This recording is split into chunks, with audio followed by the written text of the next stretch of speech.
Hi, today we are going to discuss reverb, tank reverb to be exact.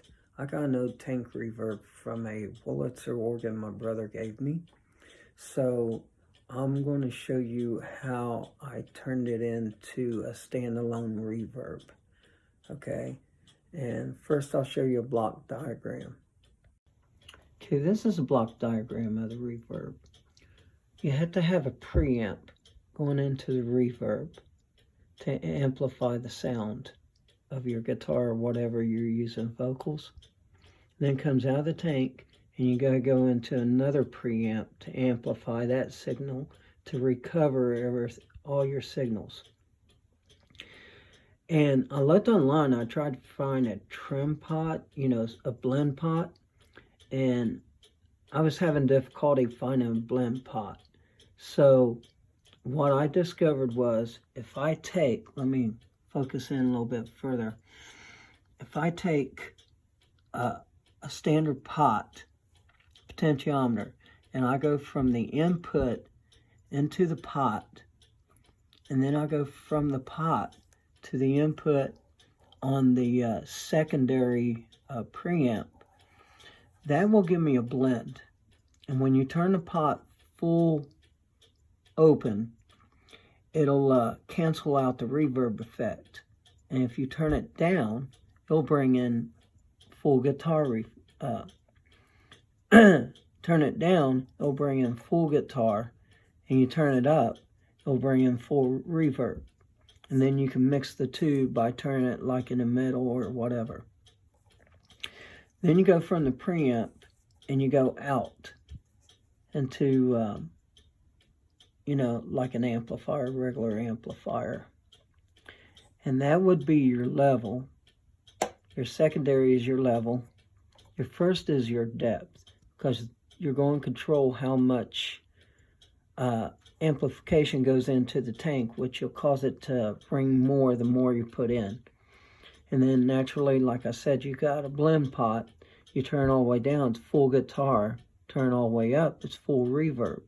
And then you can mix it in between the two. And I used a 10K pot. And then I built the circuits for these two, or you could buy preamps for it.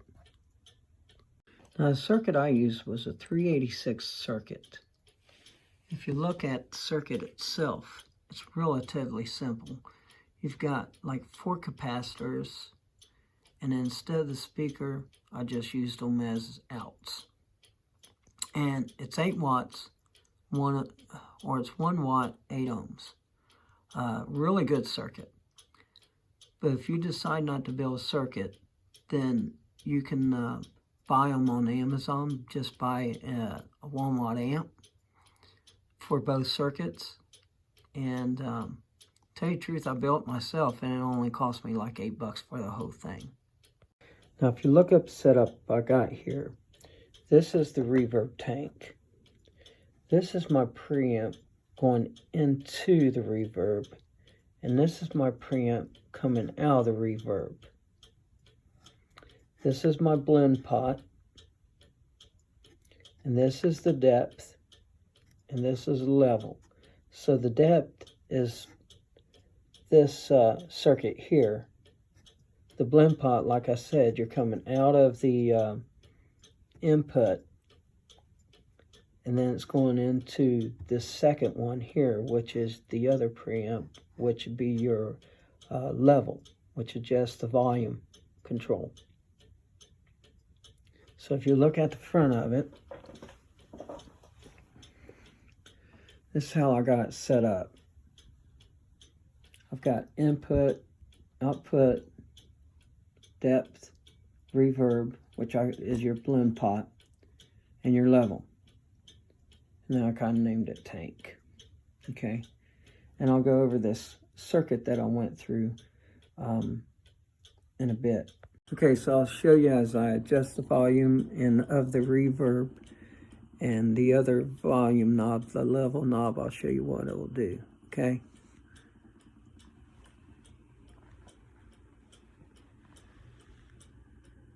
So here's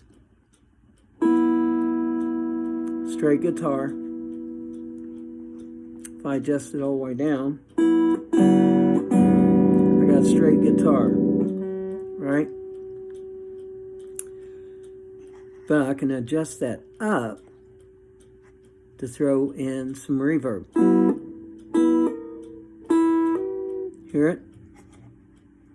Let's give it more. If I want to give it more.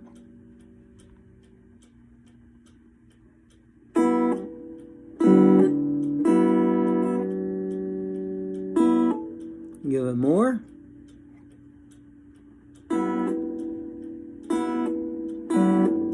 Now that's a short reverb, so I can enlarge the reverb to give it more depth. And then I can adjust it to give it more reverb.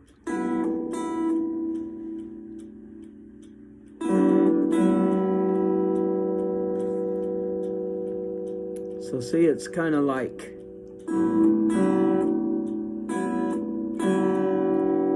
and then this knob adjusts the level. So I can turn it up if I want.